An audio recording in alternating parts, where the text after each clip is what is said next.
Hi guys, and thank you for joining us on today's video. On today's video we're going to show you how to clone this key for this 2011 Ford Ka.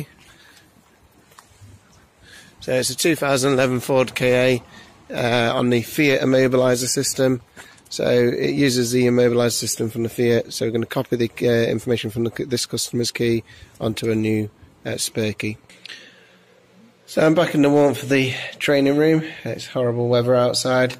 So yeah, I thought I'd just show you both the Handy Baby 1 and the Handy Baby 2. At the moment, they're pretty much doing the same job. Handy Baby 2 is upgradable. There's new transponders that are currently out that Handy Baby can do. Handy Baby 2 can do that this one can't. So if you've got the option of buying either or, this one is cheaper. You might still just see this for sale, but they don't cover the same. They're almost the same, but there's a couple of new transponders that are on this one that you can clone that this one can't. And because this one's updatable, as more and more transponders come out and the mobilised systems advance, this will continue to move forward with you, where this is not updatable anymore. It's discontinued. So always buy Handy Baby 2. We do sell that in our shop if you follow the links below the video. So, you know, as we've got outside, we've got that Ford Ka using the Fiat Immobilizer system. So this will be the same if you did a Ford Ka, a Fiat 500, a Fiat Punto, Iveco Daily or Eurocargo or anything really, using the ID46 transponder. The key is a pre-coded key. If you don't know what that is or how to work with pre-coded, we cover that on our training courses. But in this video I'm just going to show you how to clone the information from the customer's working key to this key. This is a new key that we've cut for the customer using the Silka Futura key cut machine. I'll make some more videos on this key cut machine in the future.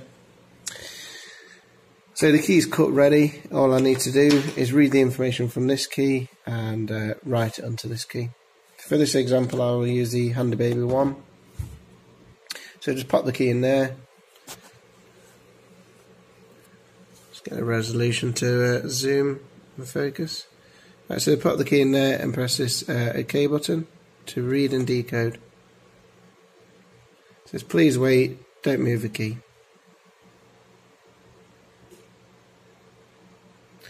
So as you can see, it's an ID 46, type 46 transponder, and we're going to press OK to decode the key. So you press the OK button, that starts to decode. So to do this, we need to what's called sniff data from the vehicle. So we need to now go out to the vehicle. When you see the screen, it means you need to collect data from the vehicle. The Handy Baby has this little aerial here. Some people online have been saying Handy Baby 2 doesn't have the aerial. It's just built into here, that's why it doesn't look like it's got one, but it has. It's just built into here. So that's the same on both. But this aerial here, you can see the little Wi-Fi symbol. That's basically going to go next to the transponder ring coil, next to the ignition, and retrieve data from the vehicle when we switch the ignition on. So we're going to go out to the vehicle now with the key, with the original key, this one, and turn the ignition on, and that's going to retrieve data from the immobilizer system. So I'm just going to pause the video and continue when we're there. So I've got the coil, the ignition coil is around the ignition barrel here. So I've got this sniffer in the area. So I'm going to press the OK for the Handy Baby to collect the data. Press the OK button. So it says collecting. So it's waiting for me to put the ignition on. It says please put the collect antenna, which is the bit with the Wi-Fi symbol on, next to the car's circle. The circle being the transponder coil. Insert the key and turn ignition on and twist. So that's what it says on the screen if you can't see it too well. So what I'm going to do now is pop the key in the ignition while keeping the sniffer in the area. So the key's in the ignition, and as you can see, you can see everything now. As soon as I turn this ignition on, it's going to then collect data from the immobiliser. You've got to keep that sniffer in place.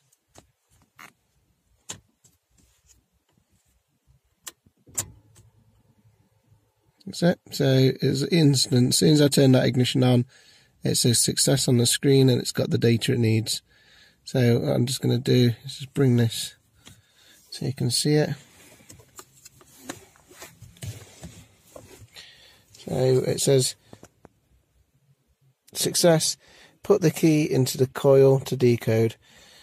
So what that means, I've got to take the key out of the ignition and put the key in this coil here, and that's going to decode the key, which is the second to last step before it makes a new key.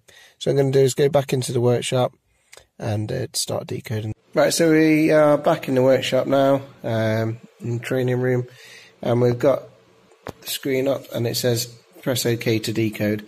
So what you need to do is you need to now put the original key, not the new transponder yet, but the original key into the coil. If you don't do that and press OK, and then it'll start doing the decode and it won't find the key. So it says put the key into the coil to decode. It means the original key, the one you're cloning from, to finish the cloning procedure. So get that in there, make sure the transponder is going to get read. Press OK to decode. So it says do not move key, and that's got to basically go up to 100%. So it's starting to decode the information from the key. So there we go, that's really quick. It does usually get to around about 4% and then jumps up to 100%. So it says success, put in CJMD6, which is the JMD ID46 transponder, and press OK to copy. So I'm going to take this key out, and we're not going to use a CJMD6 chip. Instead we're going to use the SJMD, which is the super chip from JMD. So what I usually do is, some people hold the chip like this, but your fingers can sometimes block the signal.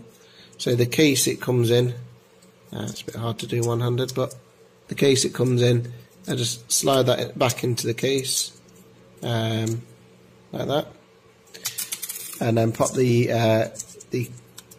plastic bit in, stood up.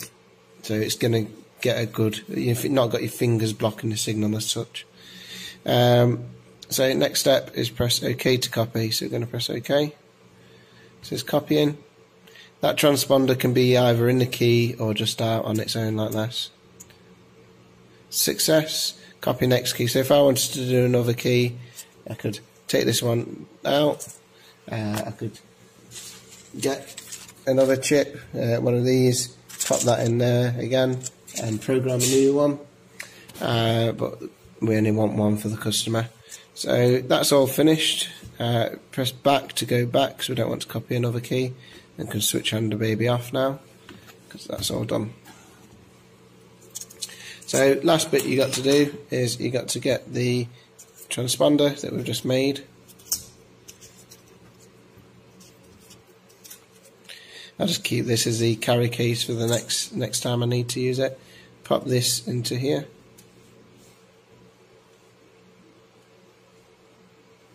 And then pop the transponder back into the key. So I'm just going to see if I can do it without pausing the video.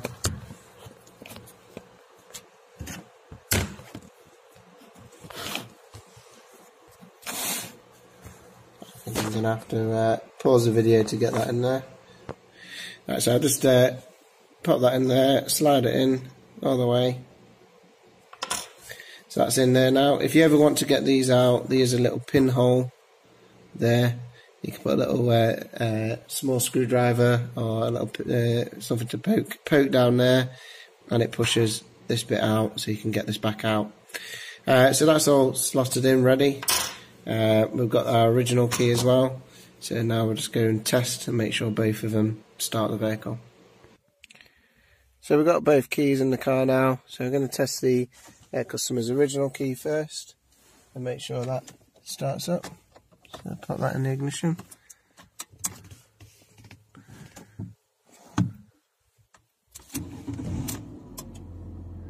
So yep, that's all started up. You can see the revs.